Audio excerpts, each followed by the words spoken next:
This is another leftover about ministry, but this time it's different because I'm the leftover.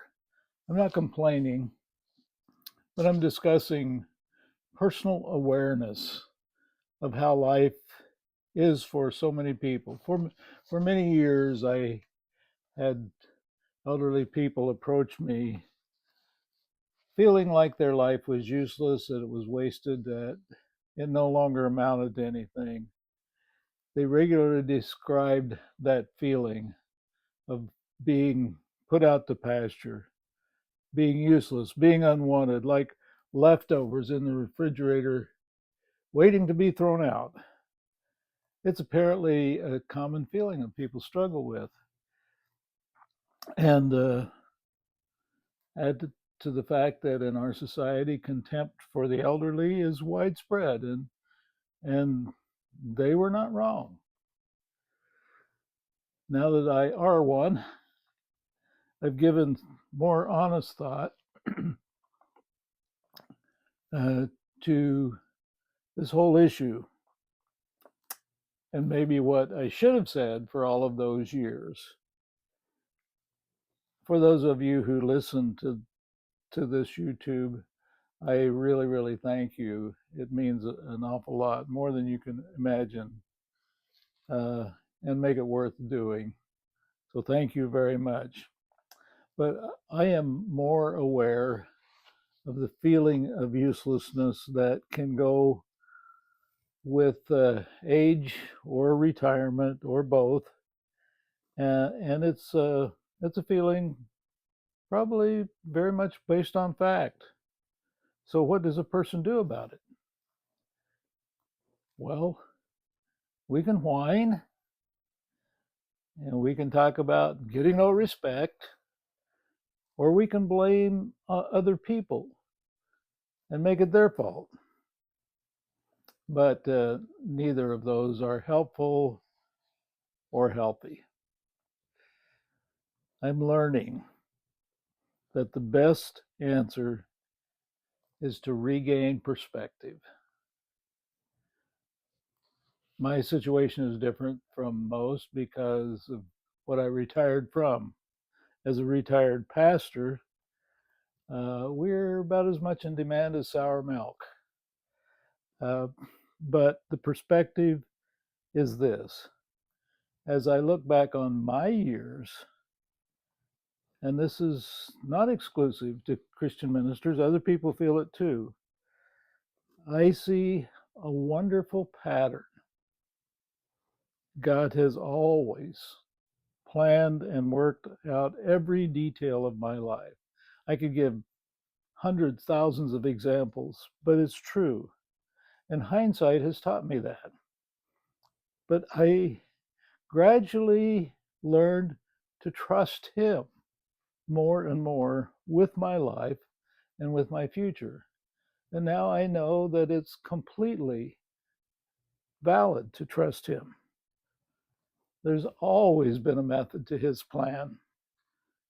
And there was even when I couldn't see it. I look back in amazement at what God has done in my life and what God was doing when I didn't think He was doing anything. God has so richly blessed my life. I could never even begin to imagine how many ways that God has blessed me, even things that I still don't know about. But I do know enough of them to have developed a strong trust in Him to run my life infinitely better than I ever could. He's my Father, my perfect Father. He knows everything, He rules everything, and He is in charge, and He knows what's best for me. Even when I made bad choices, even when I made sinful choices, God used them for good. He used them to teach me. Everything in my life has been a gift that I didn't deserve, that I hadn't earned, from God and from Christ. Everything. And there's not a doubt in my mind about that. And every person who has learned to trust God has the same story. I like the verse in Proverbs 16:9.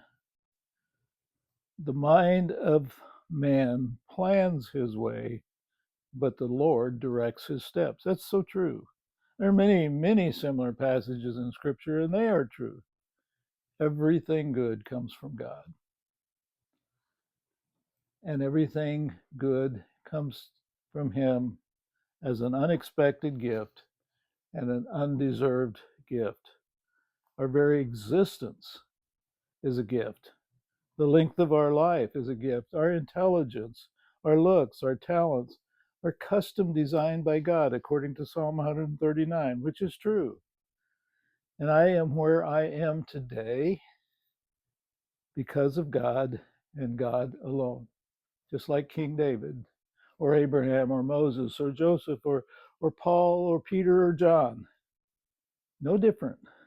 God's plan for my life as my perfect Father in heaven is so much better than any plan that I could have ever had. I know that His love and His care are better than even my own, and better than I ever thought it could be.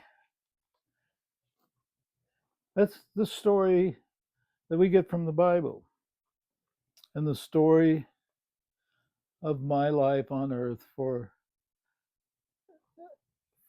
myself and for all Christians. So now, to the point.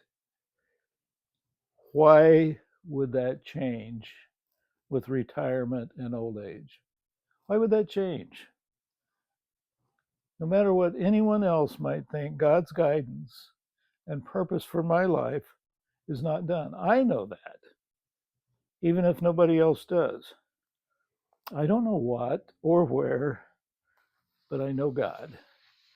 And I know that He is good and that He hasn't quit. He didn't retire. People frequently ask me about my bucket list. What do I do now that I always dreamed of doing? I can't imagine anything worse than trying to fill my remaining years with empty entertainment to barely avoid boredom, and then do it over and over again because one time doesn't satisfy. On the other hand, I can imagine nothing greater than God giving me more opportunities to know Him better. And I'm already pursuing that, and to help other people know Him better. That's my bucket list. Probably disappointing to most, but not to me. The greatest joy in life is not to selfishly cater to my own desires, to my own pleasures, to my own importance, but to be a part of someone else's finding what it means to know Christ. I mean, to really know Him. The light in another person's life from something that I can share with them is unmatched in human experiences and in human joy. I confess that I wondered for a while what I was worth.